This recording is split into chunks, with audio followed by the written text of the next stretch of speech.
Ceci est un livre audio autogénéré par Google. Ce n'est pas en arrière qu'il faut regarder, mais, au loin. C'est le pays de vos enfants que vous devez aimer. Friedrich Nietzsche. Dédicace. Je dédie ce livre à Monsieur Emmanuel Macron, président de la République, pour ses efforts de financement sans précédent pour la recherche fondamentale et appliquée qui stagnait depuis 1945 et notamment pour ses stratégies ambitieuses concernant les technologies quantiques et l'ensemble de ses innovations organisationnelles afin que la France reste, comme il l'a dit dans son récent discours à Saclay, un grand pays du spatial.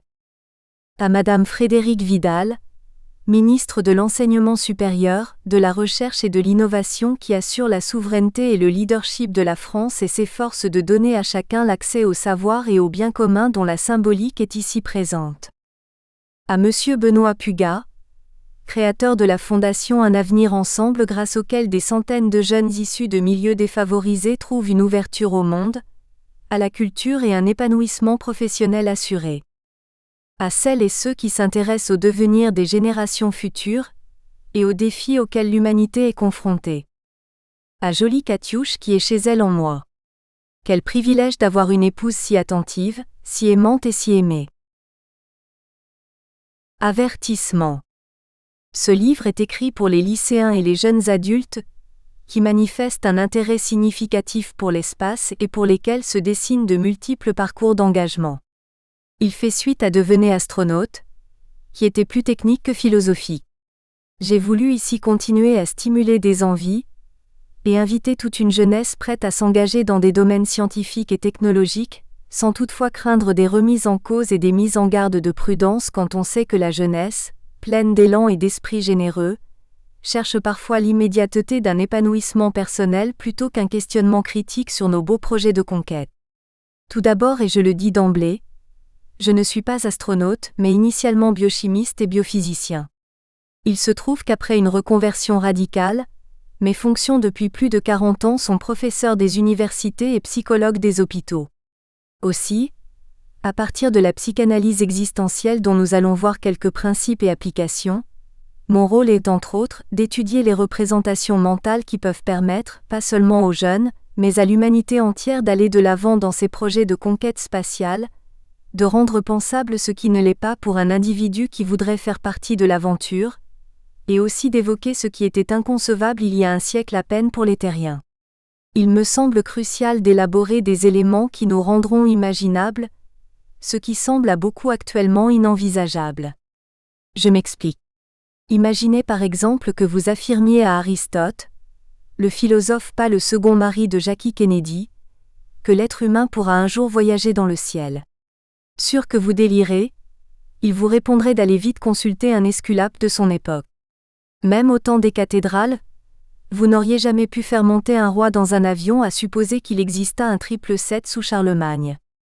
Idem pour l'audacieux Alberto Santos Dumont, le premier à s'élever quelques malheureux mètres au-dessus du sol en 1906, si vous osiez prétendre qu'un jour un avion gigantesque, par exemple un A380 customisé par les compagnies aériennes asiatiques, pourrait un jour faire voler environ 850 personnes, ensemble dans un espace confiné à 12 000 mètres d'altitude pendant 12 heures sans arrêt à la vitesse moyenne de 900 km/h. On vous prendrait pour un fou. Inutile de dire que l'exploit d'accéder à la Lune eût été inconcevable pas seulement pour Aristote ou Charlemagne, mais par les premiers colons, même ceux qui avaient lu Jules Verne avec son gros obus qui aurait pulvérisé l'équipage ou Konstantin Tsiolkovsky, le génie russe inspirateur de toute une génération. Alors voilà. La psychanalyse existentielle se propose entre autres de voir une époque avec les yeux de la suivante. Mais comme disait Niels Bohr à certains de ses thésards travaillant sur la mécanique quantique, ce n'est pas assez dingue. Aussi, ce livre un peu étrange est à manier sans précaution. Il a un côté bricolage stochastique qui s'inspire autant de l'ordre du chaos de Pierre-Gilles de Gennes, à qui je dois beaucoup, et des bienfaits du désordre de Nassim Taleb, dont la méthodologie non confirmatoire est développée dans Antifragile et dans Le Cygne noir. Introduction. La question du réel et du délire est au cœur d'un vaste problème de signification qui ne concerne pas uniquement l'histoire passée. La conquête spatiale est un ensemble d'initiatives mondiales à propos desquelles il est utile de réfléchir ensemble, en même temps que nous y participons. De ce point de vue, les programmes scolaires devraient pouvoir intégrer les projets en cours et contribuer à l'éducation d'une jeunesse qui connaît hélas plus Charlemagne qu'Armstrong, lequel évoque souvent plutôt le jazzman américain que le premier homme à avoir posé le pied sur la Lune. En outre, une des exigences fondamentales de l'être humain est de trouver un sens à sa vie. Et depuis les années 1950, partir pour l'espace intersidéral est devenu pour au moins 2 générations une nouvelle raison de vivre. Le livre que vous avez entre les mains soulève donc un certain nombre de questions existentielles concernant la conquête spatiale en amont des indéniables prouesses technologiques réalisées. En voici quelques-unes. D'abord, pourquoi aller sur Mars? Pourquoi nous installer sur la Lune? Qu'allons-nous y faire? Pourquoi tenter de coloniser tel ou tel astéroïde? Qui pourra partir? Comment? Dans quel but? Est-ce un bien pour l'humanité? Est-ce inéluctable? Qu'est-ce qui nous y pousse vraiment? Qui restera sur Terre? Que deviendra notre planète? Autant de questions essentielles que soulève pour la première fois dans ce domaine la psychanalyse existentielle que je promeusse ici. Son but est de s'interroger sur le sens des actions futures, sur l'avenir des hommes versus leur passé et sur la pertinence de leurs projets. Certains trouveront peut-être saugrenues ces interrogations tant les retombées scientifiques et technologiques semblent incontestables, et ont accru avec les milliers de satellites en fonction qui tournicotent notre confort quotidien. Prenons simplement l'exemple des communications, Skype, Zoom, Teams, indications GPS, etc. Ces modes de transmission font partie des avancées techniques nombreuses qui résultent du spatial. Les conquêtes scientifiques sont indéniables et n'ont que peu de rapport immédiat avec l'expansion territoriale. Mais sommes-nous si sûrs que l'hyperconnexion croissante et permanente qui en résulte permet vraiment une meilleure qualité de relation entre les hommes? En quoi tous ces progrès techniques incroyables contribuent-ils au bonheur de chacun de nous? Il est indéniable que tout est plus rapide, plus facile, plus confortable qu'il y a un siècle. Les recherches fructueuses, les découvertes enthousiasmantes semblent des bienfaits pour la société et pour l'humanité. Nous vivons plus longtemps, c'est certain, mais vivent-ils mieux qu'autrefois ceux qui n'ont pas au moins une forte passion dans la vie? Et sommes-nous si sûrs que le confort ne nous rend pas plus fragiles qu'avant?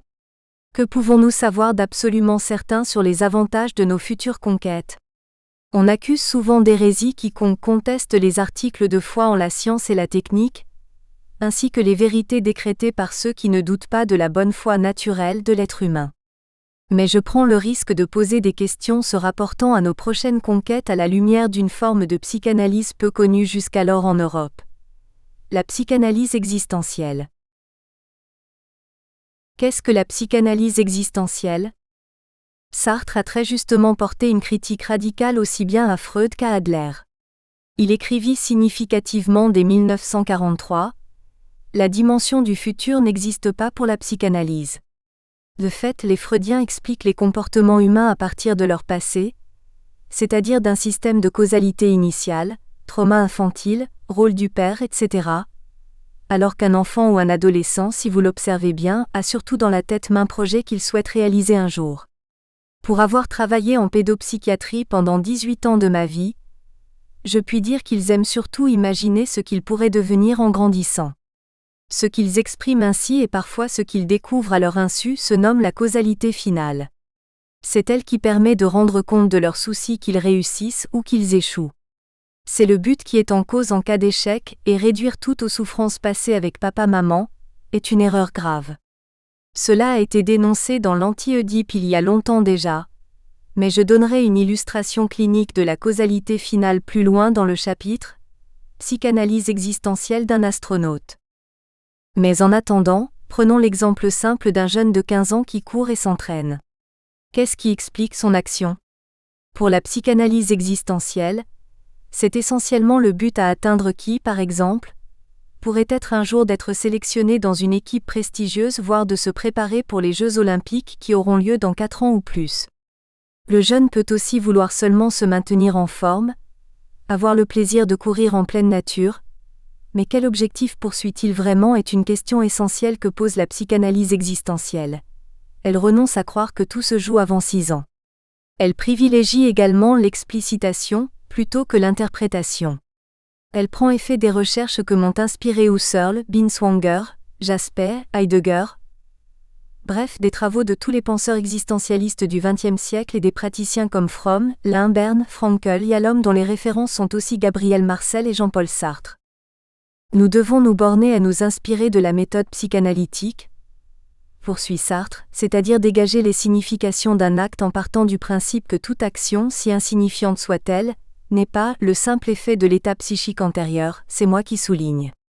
Et d'insister, si nous acceptons la méthode de la psychanalyse, nous devons l'appliquer en sens inverse. Au lieu de comprendre le phénomène considéré à partir du passé, nous concevons l'acte comme un retour du futur vers le présent. Et ceci, nous accordons aux psychanalystes que toute réaction humaine est a priori compréhensible. Mais nous leur reprochons d'avoir justement méconnu cette compréhensibilité, en tentant d'expliquer la réaction considérée par une réaction antérieure. La compréhension doit se définir autrement. Est compréhensible toute action comme projet de soi-même vers un possible. J'ai observé en consultation de pédopsychiatrie que les enfants étaient toujours en projection anticipatrice vers un idéal qui ne se résume pas forcément d'ailleurs à un métier, mais à un statut qui cristallise l'ensemble de leurs vœux possibles ou impossibles. Ainsi, tout petit homme sculpte lentement parfois sans même s'en rendre compte, l'être qu'il sera plus tard dans le monde. Le freudisme prédiquant et son déterminisme ont fait des ravages dans nos universités, notre système d'éducation et de soins. Dans les années 1970, le psychologue américain Fitzhugh Dodson dans How to Parent affirmait péremptoirement que tous les enfants passent par des étapes identiques. La marche, l'acquisition du langage, la propreté, les phases successivement orales, anales, phalliques, le complexe d'Oedipe, en se référant au développement passé du petit occidental comme à un destin général tracé pour tous les humains de la planète. La traduction française du livre Tout se joue avant 6 ans fut reprise par Françoise Dolto qui déclarait par ailleurs, je cite, « La psychanalyse, c'est aider les gens à devenir ce qu'ils sont. Pour la psychanalyse existentielle au contraire rien n'est jamais joué à cet âge, heureusement d'ailleurs. Et son but est d'aider les gens à réaliser leurs rêves d'enfant. En fait, à devenir non pas ce qu'ils sont, mais précisément ce qu'ils ne sont pas encore. » Un des rares auteurs à s'être élevé contre le déterminisme freudien, kleinien et le structuralisme lacanien qui ont gangrené une génération de parents, de psy et d'éducateurs est Pierre de Lion dans son livre Tout ne se joue pas avant 3 ans. Dans maintes universités françaises, on enseigne encore aux futurs psychologues que les traumas précoces se répercutent sur toute la vie, que tout immanquablement se répète. C'est la fameuse Wiederholungszang du maître viennois, que les premières relations laissent des empreintes indélébiles, etc. Bref, que notre passé détermine ce que nous allons devenir. Outre la négation totale de la liberté de l'être humain, nous retrouvons là le recours systématique à une sempiternelle causalité initiale, souvent traumatique, pour expliquer tel comportement alors que chez l'enfant la causalité finale est infiniment plus déterminante, si l'on tient absolument à comprendre le déroulement d'une pensée ou d'un comportement et se manifeste par ses projets, ses ambitions, ses désirs, ses rêves, ses actions dans le respect parfois contrarié de ce qu'il veut devenir. J'aimerais qu'on m'explique en quoi la vie intra-utérine, le stade du miroir, l'angoisse du 8e mois, les positions dites dépressives et schizoparanoïdes des kleiniens et tout le tintouin, en quoi donc ces concepts permettent de comprendre comment on devient Gagarine ou Buzz Aldrin. Malraux l'a merveilleusement dit. Il ne faut pas 9 mois pour faire un homme, mais au moins 60 ans. 2 phrases clés résumant la psychanalyse existentielle inaugurée par Sartre sont à retenir ici pour comprendre les notions de choix et de projet chez le petit homme comme chez le jeune adulte désireux de devenir astronaute. La première est celle-ci. On peut toujours faire quelque chose de ce qu'on a fait de nous. En clair, tout le monde a la chance qu'il se donne. La seconde phrase est fondamentale et complémentaire pour devenir astronaute, car il faut une volonté d'airain pour y parvenir. Elle prend le contre-pied de la conception classique de la liberté. Sartre la formule ainsi. Être libre, ce n'est pas pouvoir faire ce que l'on veut, c'est vouloir ce que l'on peut. En ce sens, la psychanalyse existentielle, nous allons le voir à travers le témoignage de l'astronaute américain Fred Gregory, a pour but principal pour un adolescent qui s'intéresse à l'espace, de l'aider à devenir ce qu'il pas encore et qu'il rêve d'être enfin un jour. Grâce à ses idéaux, ou grâce à une personne influente et aimée. Sartre avait connaissance de la plupart des textes du maître viennois, et c'est à dessein qu'il portait une critique radicale qui n'a jamais été retenue ni approfondie au prétexte qu'il était seulement philosophe, comme Gaston Bachelard, auteur de la psychanalyse du feu et non pas psychiatre de terrain ou psychanalyste de salon. Et d'ailleurs rares sont les médecins et les psychologues qui ont lu son texte Princeps consacré à la psychanalyse existentielle, comme j'ai pu le constater pendant mes 20 ans de pratique clinique au centre hospitalier Sainte-Anne de Paris. Aucun n'avait lu L'idiot de la famille, qui est pourtant une application des principes de la psychanalyse existentielle et de la méthode progressive-régressive préconisée dans Critique de la raison dialectique. C'est dans ce texte profond qu'il reprend à son compte cette phrase magnifique et libératrice de Marx : « Ce sont les hommes qui font l'histoire et c'est l'histoire qui les fait ». Écrire dès 1943 que la dimension du futur n'existe pas pour la psychanalyse freudienne. Et préciser, au lieu de comprendre un phénomène à partir du passé, nous concevons l'acte compréhensif comme un retour du futur vers le présent, était inaudible pour mes pairs tels Didier Anzieux ou Pierre Kaufmann qui furent néanmoins mes respectables directeurs de thèse de psychologie et de philosophie. Le lecteur désireux d'en savoir plus sur Sartre et la psychanalyse freudienne classique trouvera quelques éléments dans l'annexe 1 de ce livre. Résumons-nous. Nous installer sur la Lune puis sur Mars est actuellement un objectif non réalisé. De ce point de vue, la psychanalyse existentielle est un outil adapté puisque son but est d'analyser les projets humains, d'en comprendre les nécessités et de tenter d'en prévenir les dérives. Psychanalyse existentielle et conquête spatiale. L'avenir de la psychologie sur Terre ne doit pas nous interdire de prendre en compte ce que les sciences nous apprennent du devenir des étoiles. De plus en plus, les psychologues sont confrontés à des questionnements concernant l'avenir des hommes et pas seulement leur passé tragique. Par-delà les fantaisies amusantes des petits hommes verts des années 1950, les terrifiants persécuteurs de Mars Attacks et les délires des millénaristes et des platistes, les psychologues sont sollicités pour savoir ce que, dans l'espace intersidéral et en impesanteur, vont devenir nos sensations, nos perceptions, notre mémoire, nos comportements, et plus généralement ce que deviendra la personne nommée Homo spatialis qui vivra bientôt dans le monde lunaire ou martien. À l'exception des Freudiens qui parlent plus du désir, Freud, et des envies, Mélanie Klein, que des besoins fondamentaux de l'être humain, de sa volonté et rechignent à considérer l'avenir au prétexte que tout ne serait qu'oiseuse prophétie, beaucoup de psys prennent en compte le présent d'une personne ou d'une société pour se projeter dans l'avenir.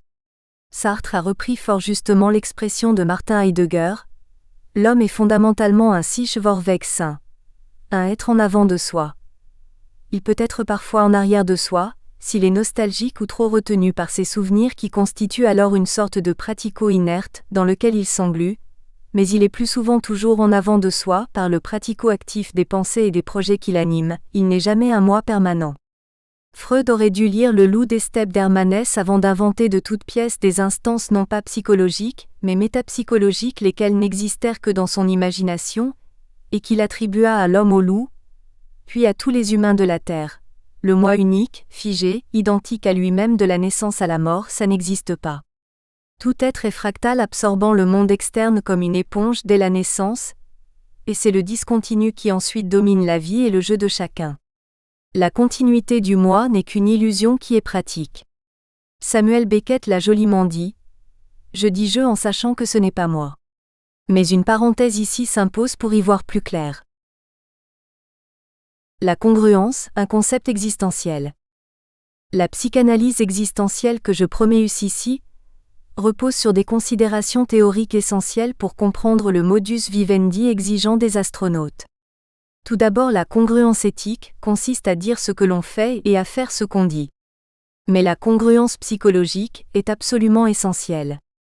Tous les postulants sont contraints en effet d'assurer une certaine congruence entre leurs besoins, leurs envies, leurs désirs, leurs souhaits, leurs volontés et leurs demandes ponctuelles. Le concept de besoin est le socle. Il a été théorisé par des économistes, puis élargi ensuite par des psychologues qui distinguent souvent le besoin de sécurité, du besoin de soins, d'amour, de reconnaissance, d'appartenance, l'ensemble ayant été développé par Maslow. La notion d'envie est au cœur des travaux de Melanie Klein. Pulsion, désir, souhait et demande sont étudiés en psychanalyse classique. La psychanalyse existentielle actuelle articule entre eux ces concepts souvent analysés séparément. Ainsi, la congruence interne s'exprime dans la durée par la cohérence et la fiabilité que j'ai madrigalisées comme ci-dessous dans plusieurs ouvrages. L'astronaute doit mettre en accord ses besoins fondamentaux, ses envies, ses désirs, ses souhaits, ses vœux, sa volonté et ses demandes. Je veux ce que je désire. Je désire ce dont j'ai besoin. Je demande ce qui me fait envie. J'ai besoin de ce que je demande. Je souhaite réaliser mon vœu. Cette congruence requise est absolument indispensable aux futurs voyageurs de l'espace. A contrario, la discordance chez les personnes qui sont, nous le verrons plus loin, incapables d'envisager toute conquête spatiale s'exprime ainsi. Je ne veux pas ce que je désire. Je désire ce dont je n'ai pas besoin. Je ne demande pas ce dont j'ai envie. Je n'ai pas besoin de ce que je demande. Je ne souhaite pas réaliser mon vœu. Comme vous le voyez, aucune personne en proie à de tels sacs de nœuds ne peut devenir astronaute. À partir de cette constatation, si nous voulons nous orienter et comprendre le sens de nos actions dans la conquête spatiale, nous devons être congruents, et connaître par ailleurs les étapes possibles de notre évolution et l'endevenir de nos explorations. Ceci est une application personnelle de la psychanalyse existentielle de Sartre, dans le but d'envisager le sens profond de nos conquêtes. Tout psychologue réfléchit au concept d'espace et de limite, ainsi d'ailleurs qu'à l'absence de limite chez ceux qui ne sont bridés par rien. Il arrive toutefois que celui qui travaille avec des astronautes soit lui-même limité dans son savoir par l'opacité de certains secrets défense entourant l'astronautique, et cela quels que soient les pays participants. Dans cet essai, je vais donc aborder plusieurs aspects de la conquête spatiale et notamment les multiples justifications de notre instinct d'exploration et des conséquences possibles qui peuvent en découler. Voici quelques années, j'ai été sollicité pour évoquer la difficile question de la constitution des équipes d'Homo Spatialis en mission de longue durée. Les projets de coexistence dans les futures bases lunaires et martiennes et les possibilités psychiques d'action dans des conditions extrêmes sont en effet importants et délicats. Nous verrons plus loin à propos des sensations, des impressions et des illusions, qu'il faut déjà entre autres recréer en impesanteur les banales notions de droite-gauche, au bas, devant-derrière, ici-là-bas, c'est-à-dire les déictiques classiques. Le cheminement des premiers explorateurs était hésitant, progressif. Mais dans les années 2030 à 2050 qui viennent au galop, tout sera changé. Il est donc plus que jamais urgent de comprendre les enjeux de ce que j'ai nommé nos pulsions d'exploration, que j'explicite plus loin, ainsi que le sens que cela peut avoir pour notre humanité. La conquête prochaine de Mars suppose d'abord, selon l'avis de la plupart des spécialistes, celle de notre satellite naturel, la Lune. Cette question est d'une actualité brûlante, et pose à l'humanité les interrogations évoquées plus haut. Évidemment rien n'est simple, car il est déjà difficile de répondre à la question « Pourquoi sommes-nous sur Terre ?» Alors se demander « Pourquoi conquérir un autre astre ?» Et aussi pourquoi ? Dans quel but ? Voilà des questions qui supposent une kyrielle de réponses différentes. La psychanalyse existentielle est une psychologie de la signification ultime de nos actions. Essentiellement donc signification de ce que font et envisagent de faire tous ceux qui travaillent dans le spatial et qui y trouvent un sens à leur vie. Elle impose aussi à chacun de chercher à savoir quel sens cela peut avoir de vouloir aller sur d'autres planètes. Beaucoup de jeunes se lancent dans le monde sans trop se poser de questions, c'est vrai, mais d'autres se demandent à quoi ça sert et quel est le but final. Il y a ceux qui s'enthousiasment à la seule idée d'une prochaine conquête, et ceux plus réticents qui se demandent « Qu'allons-nous faire là-haut ?» Il est intéressant de s'interroger sur la destination et le destin de ceux qui naissent et seront concernés en 2050. Il faut aller résolument au cœur du devenir des hommes qui vont vivre au XXIe siècle et tenter de voir les ambitions de notre génération avec les yeux de la suivante. La posture épistémologique que je propose est de nature holistique. Elle est guidée par le sens de ce qui est de nature biopsychosociale. Quel sens donner à notre démarche de conquête ? L'analyse vitaliste a des racines théoriques chez les épicuriens, les stoïciens chez Hegel, Heidegger, Sartre, et au cours du siècle passé chez Fromm, Frankl, Yalom et d'autres praticiens existentialistes. Ces auteurs ne sont pas sans parenté avec les philosophes de l'Antiquité. Ils peuvent nous aider à savoir si Homo spatialis sera plus heureux de ses conquêtes que le simple terrien qui recherche ce que les Grecs, à partir de l'hormèse et de l'eudaimonia, Zénon, nommaient finalement l'eunoia, c'est-à-dire le calme, la joie, la réflexion et la paix intérieure. Le confinement 2020 à 2021, un dispositif adaptatif. La psychanalyse existentielle a son mot à dire concernant le confinement que les divers virus et variants du Covid-19 ont infligé récemment à toute la planète et à tous les niveaux. L'épreuve fut difficile essentiellement parce que nous n'y étions pas préparés. Les astronautes, eux, sont nécessairement habitués au confinement extrême et ce qu'ils ont à nous apprendre permet, à mon sens, de s'orienter dans le monde qui se profile dans les siècles à venir. En fait, le confinement correspond à une logique évolutive. C'est un dispositif d'adaptation et de prévention sur le très long terme. Beaucoup de gens ont oublié Darwin et se sont focalisés sur les effets négatifs des situations d'isolement et de confinement.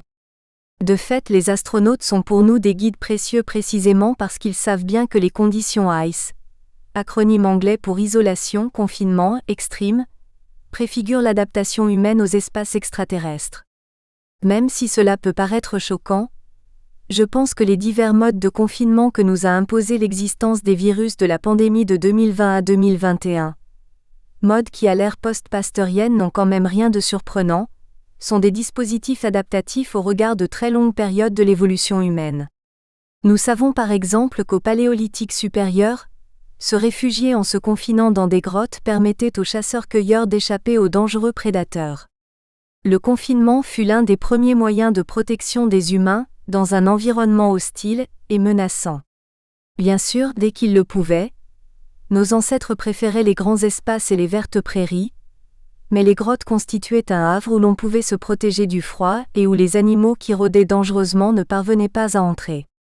Les paléanthropologues nous apprennent que des familles entières se terraient à l'abri des bêtes sauvages et étaient confinées. La vie à l'intérieur des premiers habitats était moins risquée qu'à l'extérieur. L'homme était plus souvent chassé que chasseur, écrit Gerhard Bosinski dans Homo sapiens. La destinée de nos ancêtres était tributaire des grands félins, et se terminait souvent au milieu des hordes de léopards. En témoignent d'abord les grottes, les fosses culinaires creusées dans le sol, les gîtes, les foyers de pierre, les images rupestres, les premières huttes et autres structures d'habitat. Pendant les divers confinements, beaucoup de gens se sont mis à bricoler chez eux beaucoup plus que d'habitude. Certes, l'outillage n'est plus lithique et c'est chez Kiloutou ou Castorama que l'on a trouvé les formes nouvelles des vieilles lames grattoirs, bifaces, pointes et burins du Paléolithique supérieur. Par ailleurs, les incroyables constructions lunaires imaginaires et fantaisistes que l'on pensait il y a un siècle à peine, très futuristes, ressemblent, toute proportion gardée, à des habitations primitives et, à l'instar des premiers hommes, les astronautes sont confrontés au sentiment de peur, car les dangers auxquels ils sont confrontés sont bien réels et ne relèvent pas de banales craintes ou phobies du vide. Dans 10 ans, beaucoup de gens iront sur la Lune et en 2050 sur Mars ou sur une de ces lunes. Le tourisme spatial est en train de se développer d'une façon fulgurante et il faudra nécessairement vivre confiné, isolé dans des conditions hostiles et faire face aux futures harsh-living conditions, et aux nombreux restricted range of environmental cues, comme me l'expliquèrent plusieurs des astronautes que j'ai rencontrés. On a parlé à l'envi dans les médias de catastrophe sanitaire, en galvaudant ce mot. Mais sachez que dans les années 1990, mon collègue et ami René Thom a peaufiné la théorie des catastrophes, de Sándor Ferenczi se rapportant dans Thalassa aux catastrophes dans la vie humaine. René Thom a signifié dans plusieurs ouvrages scientifiques qu'une catastrophe, au sens scientifique du terme, est simplement un changement d'état, ce concept étant dépourvu de tout jugement négatif. En clair, la leçon maîtresse que nous pouvons tirer du passé est celle-ci. Les confinements comme catastrophes qui nous ont irrités et fait râler ainsi que les diverses limitations et restrictions drastiques que toute notre planète a vécues, structurent et rendent psychologiquement possible les missions d'installation de l'homme sur d'autres mondes que la Terre. Si nous sortons de l'immédiateté des contraintes apparentes pour historiciser le processus, nous pouvons saisir que les divers confinements modèlent nos esprits en fonction des impératifs de nos futurs besoins. Les confinements ne peuvent se comprendre sans une psychologie de l'évolution. Enfin, comme je le montre plus loin dans le chapitre « Terraformation à Dubaï-sur-Moon », le confinement sous de gigantesques dômes climatisés et pressurisés n'est absolument pas synonyme de claustration. Dans les siècles à venir, les confinements sous dômes seront simplement nécessaires, confortables et spacieux pour que, dans l'espace intersidéral, survive l'espèce humaine. Mais si nous oublions Darwin, il nous faudra sans doute du temps pour nous en convaincre. Les enjeux existentiels de la conquête spatiale. Outre la nécessité d'être confiné pour accéder à l'univers des étoiles, une chose est certaine, c'est que le monde martien actuel n'est pas notre monde. Comment est-il devenu désirable? D'où nous vient l'ambition grandiose de le conquérir? Comment et pourquoi la conquête de la Lune, de Mars, de Vénus et d'autres astres est-elle devenue un projet d'Homo sapiens? Qu'est-ce qui explique que ces projets suscitent inquiétude chez les uns et exaltation chez d'autres? Ces planètes seront-elles un jour à notre convenance pour y vivre? Quel tempérament faut-il avoir pour assumer la vocation d'astronaute? Quel type de besoins allons-nous satisfaire par ces conquêtes? Dans la théorie des motivations, la taxinomie des besoins prétend être universelle. Est-ce exact? Comment la culture, le milieu social, l'éducation déterminent-ils nos motivations à conquérir l'espace? Quel rôle joue l'urgence de sauver notre planète? Ou celle de devoir la quitter? Avons-nous besoin d'une autre sécurité que le besoin d'appartenance à un groupe? Ou le besoin d'estime et d'accomplissement de soi? Est-ce un besoin ou une pulsion à satisfaire? Ne serions-nous pas plutôt poussés en effet par une véritable pulsion d'exploration qui nous contraint et nous dépasse? En clair, avons-nous vraiment le choix? Se pourrait-il que la conquête spatiale obéisse à cette pulsion d'exploration qui se transforme et se sublime en nécessité d'ordre supérieur, et satisfasse des activités physiques et psychiques téméraires et socialement valorisées? Cette pulsion d'exploration peut-elle aussi traduire une volonté de puissance et de dépassement de soi-même? Homo sapiens est-il nécessairement voué à devenir un Homo spatialis? Abraham Maslow pensait que l'être humain cherche toujours une cause le dépassant lui-même, incluant sa dévotion à un idéal, scientifique, littéraire, artistique ou autre et à un désir de s'unir à quelque chose de transcendant ou divin. C'est possible, mais il n'est pas sûr que cet idéal de communion soit au-delà des limites de soi, beyond the personal self, même si le vécu de la conquête se présente comme une apparente self-transcendence. Voilà autant de questions que nous pouvons soulever, sans la certitude d'ailleurs de pouvoir y répondre. Commençons par un des précurseurs. Nous devons à cet homme extraordinaire que fut Konstantin Tsiolkovsky, 1857 à 1935, une curiosité sans borne qui le conduisit à creuser l'idée d'une expansion cosmique de l'espèce humaine, puis de colonisation de la galaxie avant que le Soleil ne meure et ne fasse disparaître les planètes les plus proches. Nous retiendrons de lui cette phrase fameuse: « La Terre est le berceau de l'humanité, mais nous ne pouvons pas vivre éternellement dans un berceau. » La psychanalyse existentielle, dont le ressort est l'avenir anticipé, révèle ici deux problèmes importants. Le premier est la vulnérabilité de l'espèce humaine, qui n'en est qu'au stade d'un nourrisson qui ne demande qu'à grandir. Le deuxième est que l'espèce humaine n'est pas éternelle. La disparition de notre Soleil est une certitude scientifique et la survie d'Homo sapiens réside dans la fuite de notre galaxie. Ce n'est pas du tout un hasard si le paléanthropologue français Yves Coppens a préfacé le livre de l'astronaute Patrick Baudry, Le rêve spatial inachevé. Il écrit: « Le genre humain fait partie de l'univers, son histoire est celle d'une matière qui n'a cessé depuis 15 milliards d'années de se compliquer et de s'organiser. D'inerte, elle est devenue vivante il y a 4 milliards d'années, et de vivante, une partie est devenue pensante il y a 3 milliards d'années et elle pourrait devenir d'ici quelques années surpensante. C'est de l'existence de notre humanité dont il s'agit ici. Et notre humanité ne se réduit pas à ce qu'elle est, au présent. Il ne s'agit pas de vivre avec son temps ni de gloser sur l'être là comme Heidegger, mais de penser l'être ailleurs virtuel et transcendant, irréalisable pour certains, inintelligible pour beaucoup, indéterminé pour nous tous et même si ça n'emporte pas l'adhésion de nos penseurs actuels, nous existons maintenant dans l'espace-temps mais pas forcément, pour toujours. Dans sa préface, Yves Coppens précise ce qu'il nomme la bougeotte de l'espèce humaine. Né en Afrique orientale, l'homme accroît ses capacités et passe très vite les limites de son berceau. L'Eurasie, puis l'Ancien Monde, puis par la navigation en radeau à partir de l'Indonésie, l'Australie, l'Amérique terminant ainsi avec les pôles, l'exploration de la planète. Coppens conclut, c'est cette curiosité qui un beau jour a fait voler l'homme dans l'atmosphère d'abord puis au-delà. Les hommes ont donc passé le fossé du rift africain, ont affrété un radeau défiant les océans, les glaces, les forêts, les déserts, les montagnes, et Yves Coppens ajoute, saluons la mémoire de Gagarine qui a su montrer à l'humanité par son projet réussi une route nouvelle ouvrant sur une immensité de chemins et un gigantesque espoir.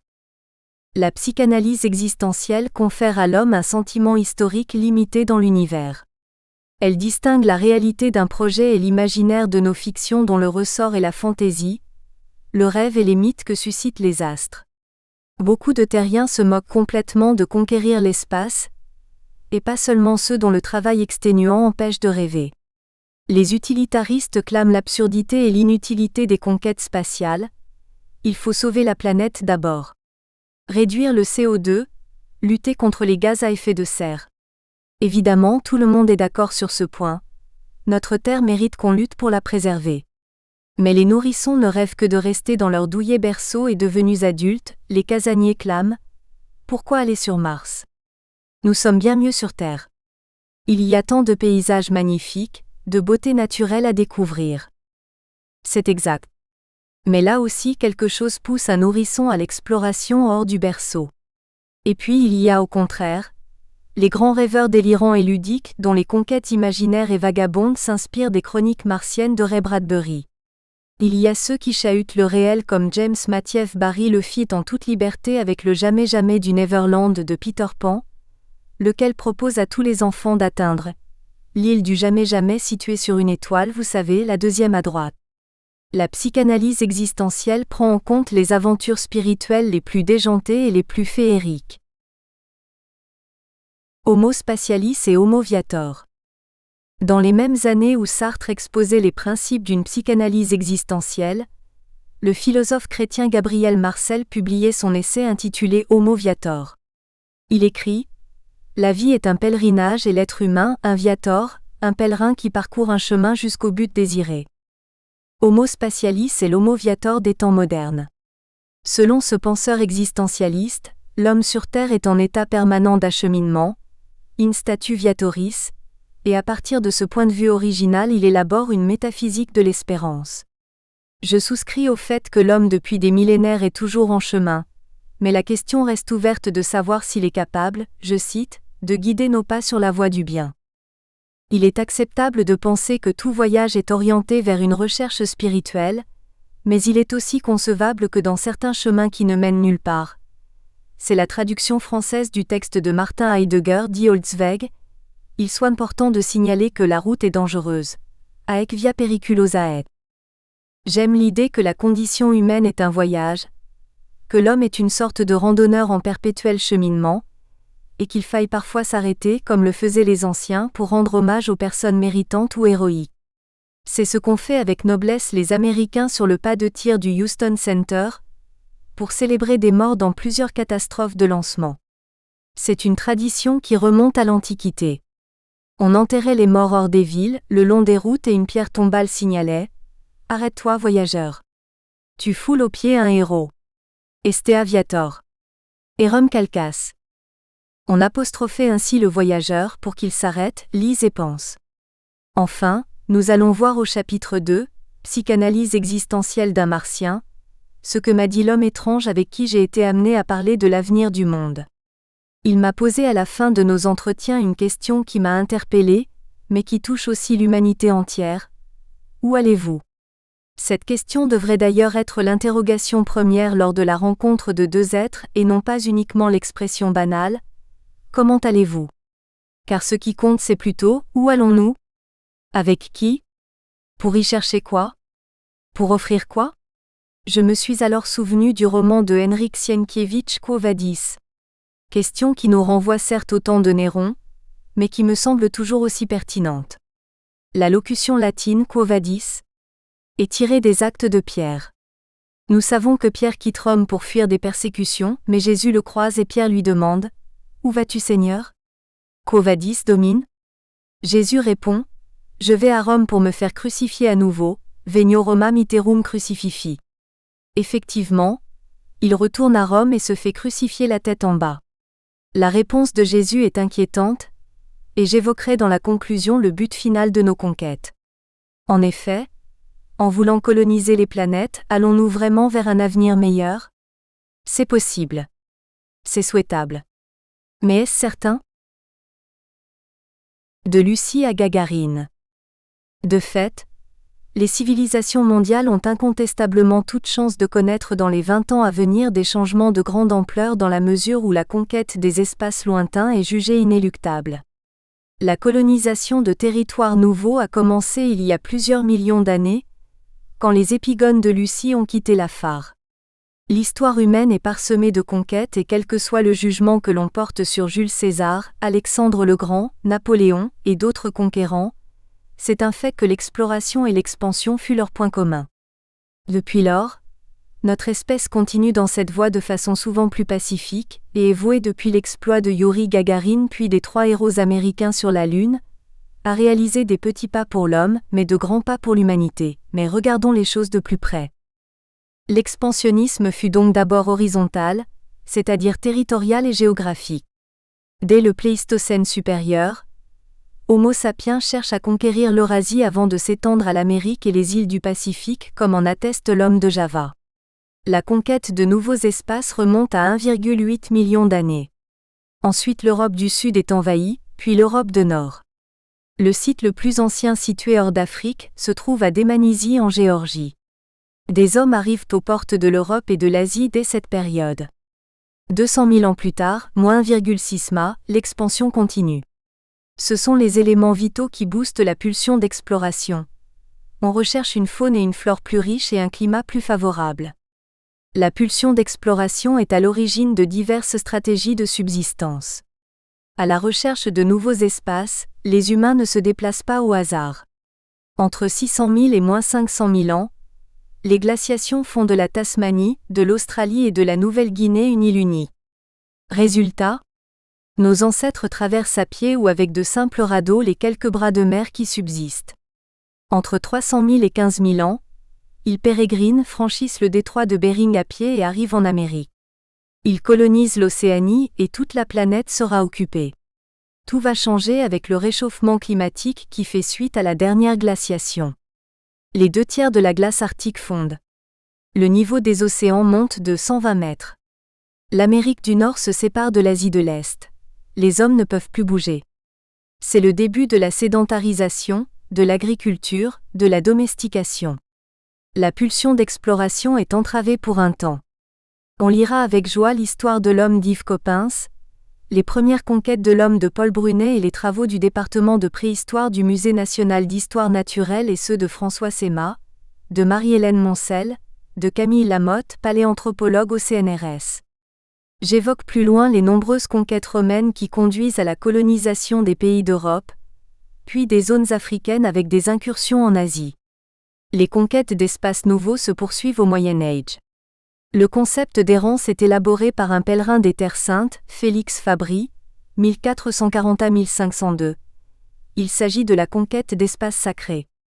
Il y a les terres de naissance et les terres de promesse qui sont l'Orient, l'Égypte, l'Arabie. L'aventure viatique des premiers pèlerins est racontée dans le fabuleux récit de voyage intitulé Evagatorium in Terrae Sancte Arabiae et Egypti Peregrination em. On notera qu'en réalité il ne s'agit absolument pas d'errance absurde, evagatio, ni de vagabondage incertain, comme timida evagation, mais d'une véritable foi en quelque chose de céleste. L'expansionnisme fut ensuite vertical.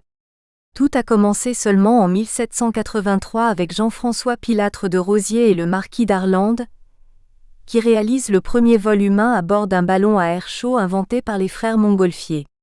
Il faut attendre presque un siècle pour que Jean-Marie Lebris invente en... Nous espérons que vous avez apprécié cet aperçu. Pour continuer à écouter ce livre audio sur Google Play Livres, utilisez le lien dans la description de la vidéo.